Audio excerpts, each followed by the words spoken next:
ಎಲ್ಲರಿಗೂ ನಮಸ್ಕಾರಗಳು. ಅನ್ನದಾತರ ಅಂತರಾಳದ ಮಾತು ಕಾರ್ಯಕ್ರಮಕ್ಕೆ ತಮಗೆ ಸ್ವಾಗತ. ಇಂದು ನಾನು ಶರಣಪ್ಪ ಸಂಗಪ್ಪ ಕಲ್ಶೆಟ್ಟಿ ಹಿರಿಯ ರೈತರಾದಂಥ ಇವರನ್ನು ಸಂದರ್ಶನ ಮಾಡಲಾಯಿತು. ಇವರ ಅನುಭವದ ಮಾತುಗಳು ಅದ್ಭುತವಾಗಿವೆ.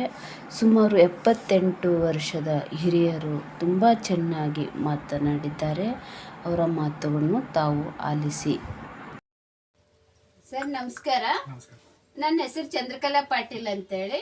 ನಾನು ಅನ್ನದಾತರ ಅಂತರಾಳದ ಮಾತು ಅಂತ ಒಂದು ಕಾರ್ಯಕ್ರಮ ಮಾಡ್ಲಕತ್ತೀನಿ. ಆ ಕಾರ್ಯಕ್ರಮಕ್ಕೆ ಸ್ವಾಗತ ಸರ್. ತಮ್ಮ ಹೆಸರು? ಶರಣಪ್ಪ. ಅಡ್ಡ ಹೆಸರು? ಕಲ್ಶೆಟ್ಟಿ ಅವರು. ಸರ್ ತಮ್ಮ ಮಕ್ಕಳು ಎಷ್ಟು ಜನ ಅದಾರ? ಮಕ್ಕಳು 3 ಗಂಡಸು ಮಕ್ಕಳು, ಒಬ್ಬ ಹೆಣ್ಣು ಮಕ್ಕಳು. ಅದ್ರಾಗ 2 ತೀರ್ಕೊಂಡಾರ, ಒಬ್ಬನೇ ಮಗ ಅಂತ ಹೇಳ್ತಿದ್ದೆ. ತಾವು ಏನ್ ಕೆಲಸ ಮಾಡ್ತೀರಿ? ಒಕ್ಕಲ್ತನ ಮಾಡಿ. ಅವಾಗಿನ ಹಿಡಿದು ಒಕ್ಕಲ್ತನನೇ ಮಾಡ್ರಿ. ತಮ್ಮ ವಿದ್ಯಾಭ್ಯಾಸ? ಅವಾಗೆಲ್ಲ 6ನೇ ತನಕ ಕಲ್ತೀನಿ. ನೀವು 6ನೇ ಕಲ್ತೀರ ಅವಾಗ? ಅಂದ್ರೆ ಎಷ್ಟು ವರ್ಷ ತಾವು ಒಕ್ಕಲ್ತನ ಮಾಡ್ಕೊತ ಬಂದಿರಿ? 50 ವರ್ಷ ಆಯ್ತು. 50 ವರ್ಷ ಆಯ್ತು. ಅಂದ್ರೆ ಬಹಳಷ್ಟು ಅನುಭವ ಅದ ರೀ. 78 ವಯಸ್ಸಾದ್ರಿ ನಾವು ಈಗ್ರಿ. ನನಗೆ ನಿಮ್ಮಂತ ಹಿರಿಯರು ಸಿಕ್ಕಿದ್ದು ಬಹಳ ಖುಷಿ ಐತ್ರಿ.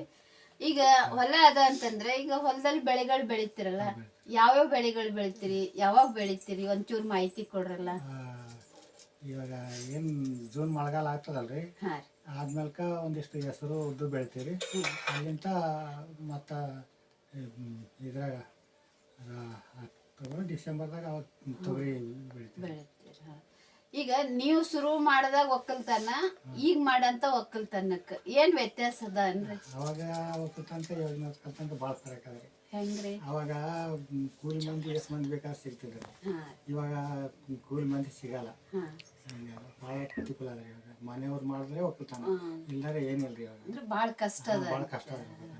ಈಗ ಅದ್ರ ಜೊತೆಗೆ ಒಕ್ಕಲ್ತನ ಜೊತೆಗೆ ಹೈನುಗಾರಿಕೆನೂ ಮಾಡ್ತಾರಲ್ರಿ. ಆ ಹೈನುಗಾರಿಕೆ ಅಂದ್ರೆ ಯಾವ ರೀತಿ ರೀ? ಎಷ್ಟು ದನಗಳವ ನಿಂಬಲ್ಲಿ? ಹೆಂಗ್ ಮಾಡ್ಕೊತ ಬಂದಿರಿ? ನಮ್ಮಲ್ಲಿ ಮೊದಲೆಲ್ಲ ಇದ್ದವ್ರು ಮಾರಿ ಸದ್ಯ 4 ಮಾಡೀರಿ.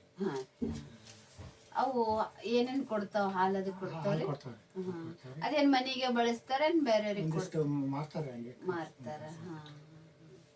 ಅದೇ ರೀ ನಾನ್ ಅನ್ನೋದೇನು, ಇವಾಗ ರೈತರು ತುಂಬಾ ಕಷ್ಟ ಅದ ರೀ.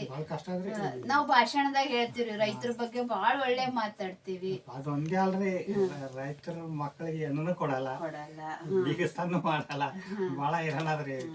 ಈಗ ನೀವು ಈಗಿನ ಮಕ್ಕಳಿಗೆ ಏನ್ ಹೇಳಕ್ ಇಷ್ಟ ಪಡ್ತೀರಿ? ಈಗ ನೋಡ್ರಿ, ಬರೇ ಹೇಳಿದ್ರೆ ಓದ್ರಿ ಅಂತೀವಿ, ಸಾಲಿ ಓದ್ತಾರ, ಬರೇ ಇಂಜಿನಿಯರು ಡಾಕ್ಟರು ಅದು ಅಂತಾರ. ಈಗ ಒಕ್ಕಲ್ತನ ಮಾಡೋರ್ ಯಾರು? ಈಗ ಒಕ್ಕಲ್ತನ ಮಾಡ್ಲಿಲ್ಲ ಅಂತಂದ್ರೆ ಬಹಳ ಕಷ್ಟ ಅದ ರೀ. ಹೊಲ ಕೌಲ್ ಹಾಕ್ತಾರೆ, ಆರಾಮ ಇರ್ತಾರ ಅವರು. ಹಾಗಾದ್ರೆ ಈಗ ಯುವಕರು ಬರ್ಬೇಕು ಅಂತಂದ್ರೆ ಏನೆಲ್ಲ ಮಾಡ್ಬೇಕಂತ ತಾವ್ ಹೇಳಕ್ ಇಷ್ಟ ಪಡ್ತೀರಿ? ಈಗ ಯುವಕರು ಹರ ವಿದ್ಯಾವಂತರ ಅವ್ರ ಶಿಕ್ಷಣ ಪಡೆದಾರ, ಶಿಕ್ಷಣ ಪಡೆದು ಬರೇ ಫ್ಯಾಕ್ಟ್ರಿ ಒಳಗ ಕೆಲಸ ಮಾಡೋದು ಅಂತದೇ ಬೇಡ್ಲಕತ್ತಾರ. ಈಗ ಹೊಲಕ್ ಬರ್ಬೇಕಂದ್ರ ಅವ್ರ ಹೊಲ ಮಾಡ್ಕೊಂಡ ತಿಂತಾರ. ಅದಕ್ಕ ಏನ್ ಮಾಡ್ಬೇಕಂತ ತಮ್ದೊಂದ್ ಸಲಹೆ ಕೊಡ್ತೀರಿ? ಅವ್ರಿಗೆ ಸಾಲಿ ಕಲ್ಸತಂಗ ಕಲ್ಸ್ಬೇಕು, ಒಕ್ಕಲ್ತನಕ ಇಡ್ಬೇಕ್ರಿ. ಅಂದ್ರೆ ನಮ್ದು ಉಳಿತದ. ಇಲ್ಲ ಹಂಗೆ ಸಾಲಿ ಕಲ್ಸ್ಕೊಂತ ಹೋದ್ರೆ ಯಾಕಡೆ ನಮ್ದಿಷ್ಟು ನೌಕರಿ ಆಯ್ತಂದ್ರೆ ಅವ್ರ ಆ ಕಡೆ. ಅಂದ್ರೆ ಒಕ್ಕಲ್ತನ ಬೇಕು ಅಂತ. ಒಕ್ಕಲ್ತನ 4 ವರ್ಷ ಬೆಳಿಲಿಲ್ಲ ಅಂದ್ರೂ 1 ವರ್ಷ ಬೆಳಿತದೆ. ಭೂಮಿ ಒಂದ್ ವರ್ಷ ಕೊಟ್ಟು ಬೆಳಿತಾಳ. ಇವಾಗ 4 ವರ್ಷ ಬೆಳೆದಿಲ್ರಿ, ಬೆಳಿ ಮಳೆಗಾಲ ಜಾಸ್ತಿ ಆಗಿ ಆಯ್ತು. ಮೊನ್ನೆ ಒಂದಿಷ್ಟು ಸ್ವಲ್ಪ ಮಳೆ ಬಿದ್ದದಕ್ಕ ಒಂದಿಷ್ಟು ಬೆಳೆ ಸರಿಯಾಗ್ಯಾವ್ರಿ. ಈ ಸಲ ಏನೇನ್ ಬೆಳೆದಿರ್ತಾವ? ತೊಗರಿ ಒಂದೇ ಬೆಳೆದಿರಿ. ತೊಗರಿ ಬೆಳೆದಿರಿ. ಎಷ್ಟಾಗ್ಯದ ತೊಗರಿ? ಒಂದು 11-12 ಎಕರೆ ಆದ್ರಿ. ಒಂದ್ 50 ಚೀಲ ತೊಗರಿ ಆಗಿದೆ. ಅದು ಈಗ ಏನ್ ರೇಟ್ ನಡ್ದದ ತೊಗರಿ? ಅವಾಗ ನಾವು ಯಾವಾಗ ಇರ್ತದ ಹೆಂಗಂತಂದು 8,000 ಮಾರೀವಿ. ಅದರಿಂದ ಸರಿ 10,000 ಆಯ್ತು. ಹಿಂಗಾಗಿ ರೈತಗೆ ಕಷ್ಟ ಆಗದ. ಅಂದ್ರೆ ಬೆಳೆದಂತ ಸಮಯಕ್ಕೆ ಸಿಗ್ಬೇಕಾದಂತ ಬೆಲೆ ಸಿಗ್ಬೇಕು. 10 ವರ್ಷ ನಡ್ಬರ್ಕ ಹಂಗೆ 10,000 ಆಗಿತ್ರಿ ಮೇಡಮ್. ಆದ್ರೆ ಇನ್ನ ಹೆಚ್ಚಿಗಾತ ಅಂತಂದ್ರೆ ಇಟ್ರೆ 2 ವರ್ಷ ಇಟ್ಟು 3,000 ಮಾರಿದೆವು. ಹಂಗಾತ. ಅಂದ್ರೆ ನೀವು ಮಾತಾಡ್ಬೇಕಾಗಿದೆ ಏನಂತಂದ್ರೆ, ರೈತರು ಯಾವಾಗ ಬೆಳಿತಾರ ಆ ಬೆಳೆಗೆ ಸರಿಯಾದ ಒಂದ್ ಬೆಳೆ ಸಿಗ್ಬೇಕು, ದುಡ್ಡು ಬರ್ಬೇಕು. ಅದು ಬರಲ್ಲ ಅಂತೀರಿ. ನಿಮ್ಮ ಒಂದ್ 70-60 ವರ್ಷದ ಅನುಭವದ ಪ್ರಕಾರ ಆ ರೀತಿ ಆಗಲ್ಲ ಅಂತೀರಿ. ಒಂದ್ ವೇಳೆ ಆ ರೀತಿ ಆಯ್ತು ಅಂತಂದ್ರೆ ರೈತರಿಗೆ ಅನುಕೂಲ ನೋಡ್ರಿ ಆಗ್ತದ. ಮೇಡಮ್, ಏನೋ 10 ವರ್ಷಕ್ಕೊಮ್ಮೆ ರೈತರಿಗೆ ಸಿಗ್ತದ. ಯಾವಾಗ ರೇಟ್ ಆದ್ರೆ ಸಿಗಲ್ಲ. ಸಿಗಲ್ಲ. ಕೂಲಿಯವ್ರದ್ದು ಅದು ರೈತ ಭಾಳ ಕಷ್ಟ ಆದಾಗ ದುಡಿಬೇಕಾದ್ರೆ ತಾನು ದುಡಿದ್ರೆ ಇದಾಗ್ತದ, ಇಲ್ಲಾಂದ್ರೆ ಹೊಲ ಗಿರಿ ಹಾಕ್ಬೇಕು, ಕುಂದಿರ್ಬೇಕು ಅಷ್ಟೇ. ಅದೇ ರೀಪ್ಪ ನಮ್ದೇನು ಈ ಅಡಿಕೆಯಲ್ಲಿ ಬಂದು ನಾನು 4 ವರ್ಷ ಆಯ್ತು ಕೆಲಸ ಮಾಡ್ಲಕತ್ತು. ಒಂದಿಷ್ಟು ಬಾವಿಗಳದ್ದು ಒಂದಿಷ್ಟು ಮಾಡಿದೆ. ಈಗ ರೈತರ ಬಗ್ಗೆ ಯಾಕೆ ಮಾಡ್ಬೇಕು ಅಂತ ಬಂತಂದ್ರೆ ನಮ್ಮ ಮಕ್ಕಳಿಗೆ ಈಗಿನ ಬೆಳೆಗಳ ಬಗ್ಗೆನೇ ಗೊತ್ತಿಲ್ಲ. ತೊಗರಿ ಅಂದ್ರೆ ಏನು, ಜೋಳ ಅಂದ್ರೆ ಏನು, ಉದ್ದ ಅಂದ್ರೆ ಏನು, ಮೆಟ್ಗಿ ಅಂದ್ರೆ ಏನು. ಮೆಟ್ಗಿ ಅಂದ್ರಂತೂ ಏನೂ ಗೊತ್ತೇ ಇಲ್ರಿ ಅವ್ರಿಗೆ. ಅವು ಹಸಿರಾದ ತಿನ್ಬೇಕು ಅಂತ ಕೇಳಿದ್ರೆ ಅವು ಏನ್ರಿ ಅಂತ ಕೇಳ್ತಾರೆ ನನ್ನ.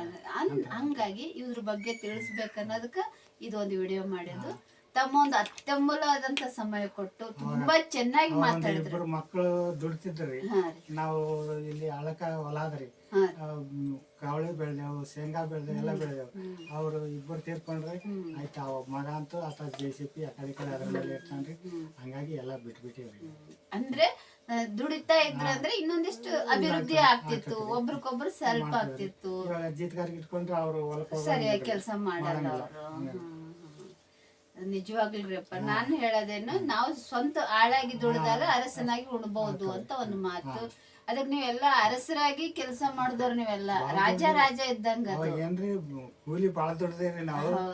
ಸೇಡಂಕ 5 ಚೀಲ ತೊಗರಿ ಹಾಕೊಂಡೋದ್ರೆ 5 ರೂಪಾಯಿ ಕೂಲಿ ಕೊಡ್ತಿದ್ರು ಬಂಡಿ ಮೇಲೆ. ಬಾಳ ದುಡ್ದಿರ.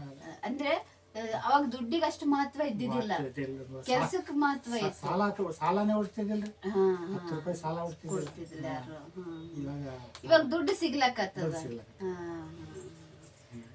ನಿಜವಾಗ್ಲೂ ರೀ, ನಾನು ಯಾವ ಇದ್ದಿಲ್ಲ. ಅವು ಏನು ಇಷ್ಟು ಬುಟ್ಟಿಲಿ ಹೇಳಿದ್ರೆ ಒಂದು ಚೀಲ ಭಾಳ ಆದ್ರೆ ಇಷ್ಟೇ. ಇವಾಗೇನೋ ಸರಿಯಾಗಿ ಎಣ್ಣೆ ಹೊಂಟಾವ, ಸ್ವಲ್ಪ ಬೆಳಿಲಕತ್ತ. ಅದೇ ಬೆಳೆಯೋದಕ್ಕ ಒಳ್ಳೆ ಒಂದು ಯೋಜನೆಗಳು ಬಂದಾವ. ಅದಕ್ಕಾಗಿ ಒಂದಿಷ್ಟು ಮಾಡ್ಕೊಂಡವ್ರಿಗೆ ಅನುಕೂಲ ಅದ, ಮಾಡ್ಕೊಲಾರ್ದವ್ರಿಗೆ ಕಷ್ಟ ಅದ. ಬಹಳಷ್ಟು ಒಂದು ಮಾಹಿತಿಯನ್ನು ತಾವು ತಿಳಿಸ್ತೀರಿ. ಧನ್ಯವಾದಗಳು.